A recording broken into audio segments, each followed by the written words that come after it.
What's up, guys? I know it's been a little bit. I've been a little bit busy, but this is going to be a fun one. So before I get into it, let's talk about what I've been up to. A lot of you guys have seen the video part that I put out, and that's like, I put out the video part for turning 40. That was all filmed the month leading up to my 40th birthday. And then I put out that Converse and Kingswell thing. That was filmed over the course of 3 days. The skating took place over the course of 2 days, and then we got a pickup shot of the shoes at the bridge on the third day. But then I also put out the video part that came out for Collage, and that's the culmination. The oldest clip in there is actually from 2020, and that's the kickflip back tail on the bench back on Hollywood Boulevard. And the reason I held on to that for so long is because it was meant for another video project for a company that's now gone under. But anyway, that I've been giving my body a little bit of a rest after that, because some of those clips in the actual video part are actually filmed like right leading up to it. Some of them I didn't even expect to be in there. There's like a crooked grind on the bridge and a front nose big spin on a long white ledge. Those are like buzzer beater clips right there. Same with the heel flip nose slide. The heel flip nose slide I didn't even expect to do. I just learned it on the ledge at the park I skate. But anyway, right after that, I took a trip to Phoenix. I spent 3 days there. I skated every single day that I was there. So got off the plane, was picked up by Marcus McGee, who is a ranked bantamweight in the UFC. He's about to fight the number 2 ranked bantamweight, which we found out while I was there, or I found out while I was there, but I couldn't talk about it. Now it's out, it's been leaked. So I got to spend time with him in Phoenix. He picked me up from the airport. We went immediately to a skate park off the plane, skated for like 2 hours in the Phoenix sun, checked into my hotel, went and trained with them at the gym. The next morning was the pro team at the MMA Lab sparring session. I filmed that. We went skating. We spent the whole next day street skating. So that's coming up soon. It's going to have to be at least a 2-part, but possibly a 3-part series.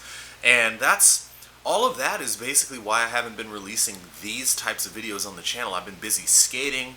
I've been busy filming projects, editing projects, And then also I played a show recently. I got another one coming up this Saturday, which is June 7th. If you live in Los Angeles, come and check out my band, Dreadward Bernays. We're going to be playing in Highland Park. I'll get the details to you later.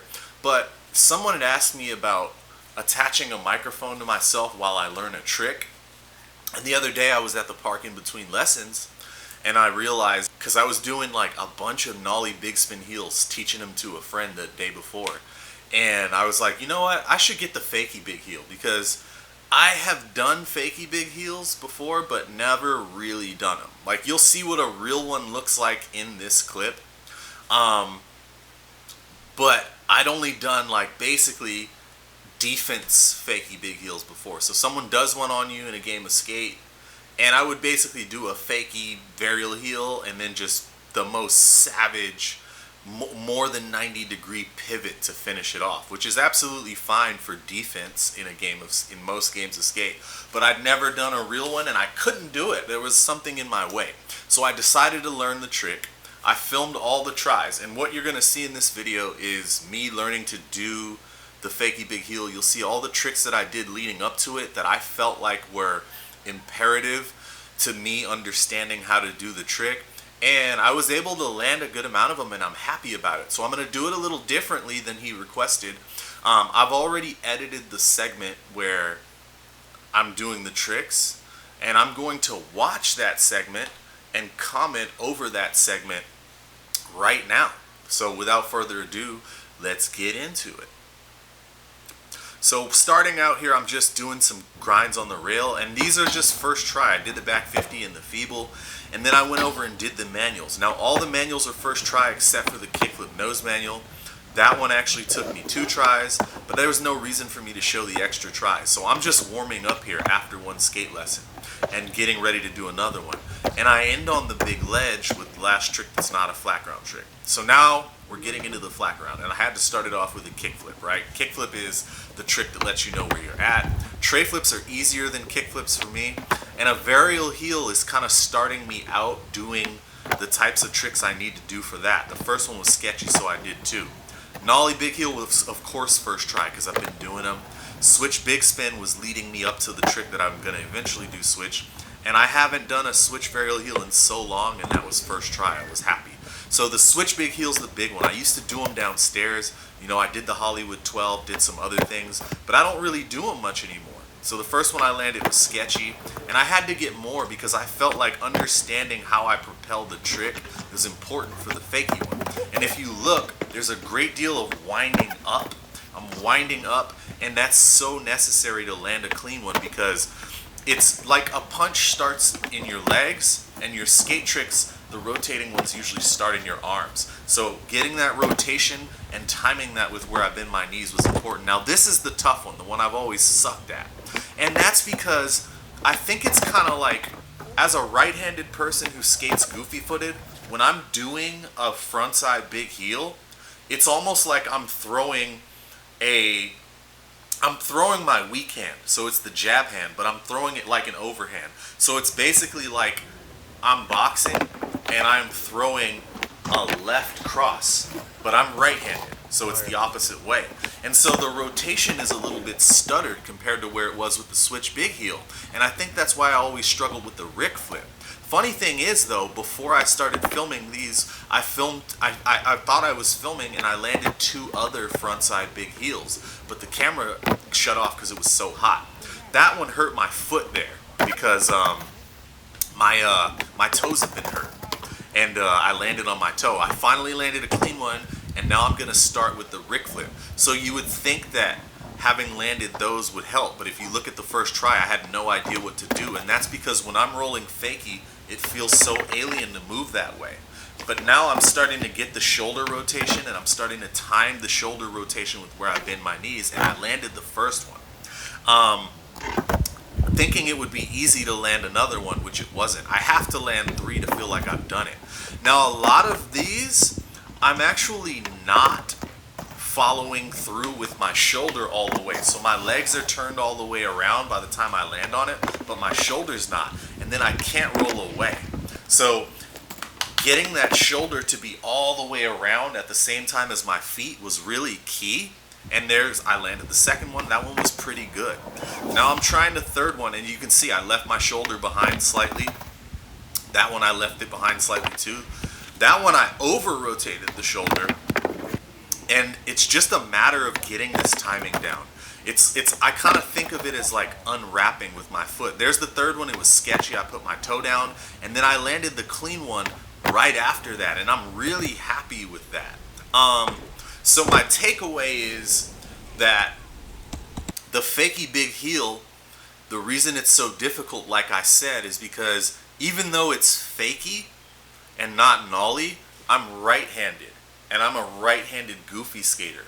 So when I do a nollie big heel, right, the way that I'm winding up is the way that I would wind up to throw in boxing. I'm using boxing because it's the easiest other analog for the type of movements that I'm doing on the board, right? I'm going to throw a right hook, which for most right-handed people, right, the right hand is going to be your power hand, right?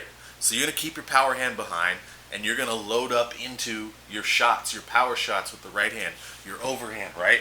And that's going to feel more natural to you. Now, if you're a wrestler, right, wrestlers usually learn to start with their right hand in front if that's their strong hand, because you want to be able to grab with that strong hand. So you'll see a lot of wrestle heavy people, and they actually lead with their strong hand, but then they'll switch stances when they're doing striking. For me, as a right-handed goofy foot skater, the wind that happens for the nollie big heel and for the switch big heel is natural, and that's why I've always had those really good. Now, I've always been able to do the regular big heel flips too, but it was stilted, and when I was doing them, I skated much looser trucks, so a lot of times those frontside big spin heel flips that I did, they wouldn't be completely rotated, but because my trucks were so loose, I could land and just swerve out of it. Whereas now I skate my trucks medium, and they don't work as well, so I rarely ever do them. And the only thing I ever did consistently with frontside big heels was really frontside big heel to board slide, because I'm only having to spin 270 degrees, and it's easier for me to rotate that much. Another thing that I want you to think of is like, if you're, for a lot of goofy footed people, like your front side 360s. Like I've always struggled with regular stance, so goofy footed for me, front side 360s. But switch front side 360s are easy, and in fact I started doing them again recently. I landed the first one that I tried after not doing one for probably 4 years or something like that, because it's just a natural way to rotate, and I understand how to bend my knees in conjunction with the rotation of my shoulders. But it was a great process of discovery learning this trick, because this is one that I've never landed it at, like doing the real trick like I did here. And my takeaways were, I have to be as fluid rotating my shoulders from left to right as I am rotating them from right to left when I do my switch big heels. This is my left hand, so when I'm gonna do the fakie big heel, the rig flip, first I rotate with my right shoulder, and then I start to turn back over, right, to do the trick, and I'm bending my knees. But the thing is, I'm not rotating back to do the trick like this. I'm actually rotating kind of over, like in a wave or a rainbow. And that's what helps me put the proper pressure into my left foot for the scooping motion that's necessary for that. So that's a big takeaway for landing these. And I've always done that with my nollie big heels, but like I said, it comes easily to me. With the fakie ones, it doesn't. And I think it's for the reason that I explained. So I hope you can take something away from seeing the way that I go about learning a trick. Those were all of the tries. And now, if it takes you longer than this, don't be discouraged. I've been skateboarding for a very long time. And also, I understand the movement and mechanics for big heels, because I've done all the big heels. I've done the switch frontside big heel down a 12 stair. I've done the nollie one down a 4 block, which is probably the size of a 9.5 stair. I've done the regular frontside big heel down a 5 stair. That's as big as I was ever to go with that one, because like I said, I wasn't comfortable with it. And I've done them all for years. I've done the front big heel to board slides. I've done the switch big heel to lip slides. So it was easier for me to learn this trick than it will probably be for you guys who are beginners to learn your tricks. But that shouldn't be the takeaway, because on top of all the experience that I have, I teach people how to skate on a daily basis. And the funny thing is, I had a person comment a long time ago. It's like they're trying to take a jab, and they really revealed their own ignorance in their jab, because they're like, yeah, I might be able to learn stuff from people, from a pro, but I don't necessarily need to learn from the guy who teaches stuff to 6-year-olds. And it's like, okay, you just showed how much of a moron you are, right? Because 6-year-olds don't have any life experience to draw from. 6-year-olds don't have an attention span. Me as a 40-year-old, a year is nothing for me. An hour melts away like nothing for me, right? Because I've lived so many hours. Whereas a 6-year-old, you guys remember how long it took from birthday to birthday when you were a kid? It felt like an eternity. Now, once you're 20 years old, it doesn't feel like much longer. When you get to 25, it feels like even shorter. So our relationship with time changes as we age. And like, if you can teach something to a child, you can teach it to anyone. Because teaching something to a person who lacks a vocabulary, who lacks understanding of their fine motor skills, who hasn't mastered any other discipline that may lend itself to learning the skills you're trying to impart on them, right?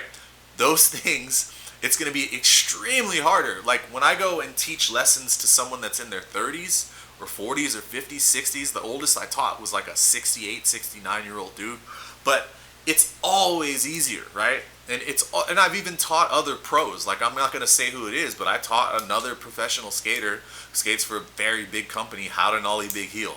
Because I spend hours and hours of breaking down these movements the way you move on a skateboard to people. Now, with that said, if you're interested in getting a one-on-one video lesson with me, consider signing up for the Patreon. If you want to book lessons with me, but you don't want to sign up for a monthly thing like that, you can also go to boardcontrolacademy.com and you can find out how to book lessons with me on there. You can see the pricing for my lessons. If you do want something that's a little more tailored towards you, then you know what to do and you know where to find it. Everybody else, thank you for watching, and don't forget to subscribe to the Collage Skateboards YouTube channel. You can watch my video part, and you can watch Paul Rutkowski's video part that just dropped after mine. That guy's amazing. I can't overstate how great of a person he is and how much of a pleasure it is to skate with him and to be able to try to help him further his career. And look out for the video that I'm about to drop with the UFC's number 13 ranked bantamweight Marcus Maniac McGee. Shout out to Marcus. Marcus is a great guy too. Like, we had just met and it was like we'd known each other forever. Even his wife was even asking him. She's like, "You guys just met?" Because we were like hanging out after skating on the first night. And she's like, "You guys just met? That's crazy." But you'll see the video. Yeah. Enjoy skateboarding. Peace.